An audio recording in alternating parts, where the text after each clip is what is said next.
So, let me tell you about the time my husband and I stayed in the most haunted Airbnb in Mexico City.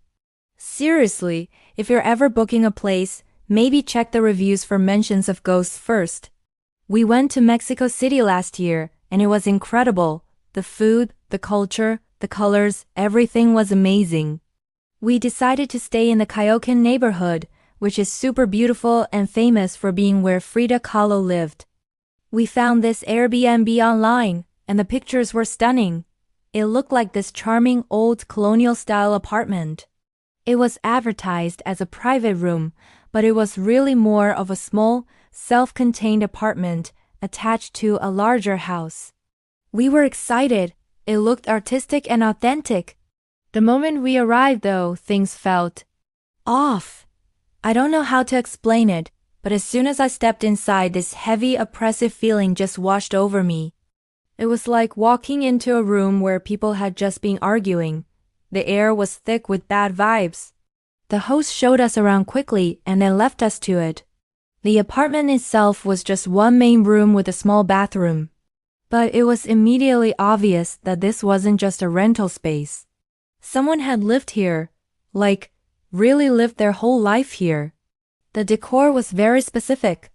All over the shelves and tables, there were these little angel figurines, the kind you'd imagine a grandmother collecting over decades. There was a record player with a collection of vinyl from the 60s and 70s.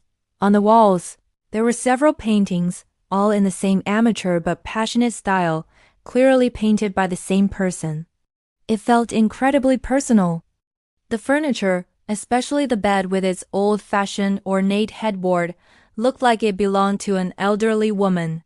I couldn't shake this creepy feeling that all these belongings, the angels, the records, the paintings belonged to someone who had passed away, maybe even passed away right there, in that room. It felt like we were intruders in their personal space, not just guests in a rental. I mentioned it to my husband, kind of half joking, like, "This place feels a little haunted, doesn't it?" He just laughed it off, told me I was being dramatic and that it was just an old, charming place. But I knew what I felt. The energy was just wrong. Anyway, we tried to ignore it. We went out, explored Coyoacán, had some amazing food, and came back late. It was time for bed. The layout of the room meant one side of the bed was right next to the door, leading out to the main living area of the apartment. It was a heavy, dark, old wooden door. My husband, being the gentleman he is, insisted on sleeping on the side by the door. I was secretly relieved. Before we went to sleep, I made absolutely sure that door was closed. I even pushed on it to make sure the latch had clicked. I did not want to be staring into a dark, spooky living room all night. We fell asleep. Then, around 3:30 in the morning, I was woken up by a sound. It was the doorknob. It was rattling. Not just a little jiggle, but a violent, frantic turning, like someone was on the other side, desperately trying to force their way in. My heart instantly started pounding in my chest. I looked over at my husband, and he was sound asleep, snoring away, completely oblivious. My first thought was that someone was breaking in. But the rattling stopped, and there was just silence. I was frozen just listening, and then it started again. Shaking, rattling, like pure rage was being directed at this doorknob. There was no way I was going to face this alone. I started shaking my husband, whispering his name, then not so whispering his name. "Wake up! Wake up! Someone's at the door." As he gradually started to wake up, the rattling stopped.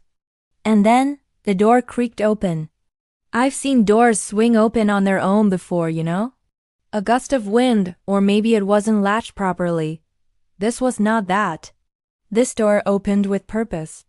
It swung open fast at first, then it slowed down, as if being deliberately and carefully pushed, until it was wide open, revealing the pitch-black darkness of the living room beyond.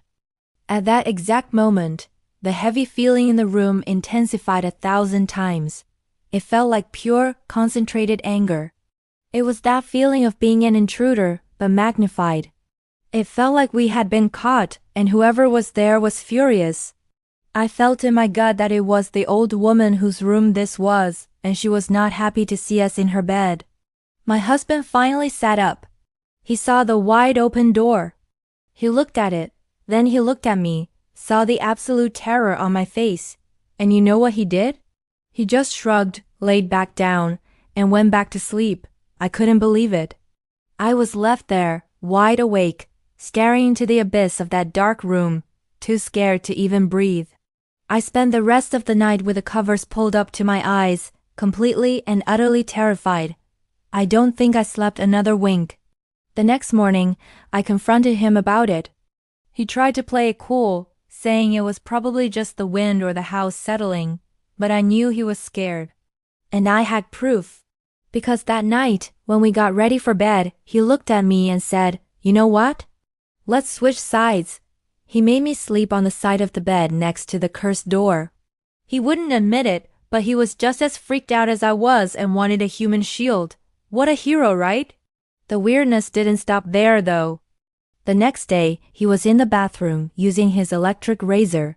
It was plugged into the wall socket. Suddenly, he yelps. I run in to see what happened. The razor was on the floor, and the plug was lying a few feet away. He said it just flew out of the socket. Not just fell out, but was unplugged with such force that it was thrown across the room. He was trying to rationalize it, saying maybe the wiring was faulty, but we both knew. This house was actively messing with us. Every single night we were there, something strange would happen. A noise, a shadow, that heavy feeling returning. I'm not even a religious person, but I found myself lying in bed each night, silently reciting the Lord's Prayer over and over again until I eventually passed out from sheer exhaustion. It was the only thing that seemed to give me a tiny bit of comfort. It was a long, sleepless week. When it was finally time to check out, I felt this incredible sense of relief. Like a massive weight was being lifted off my shoulders the second we stepped out of that apartment for the last time. We loved Mexico City, but we couldn't wait to leave that Airbnb.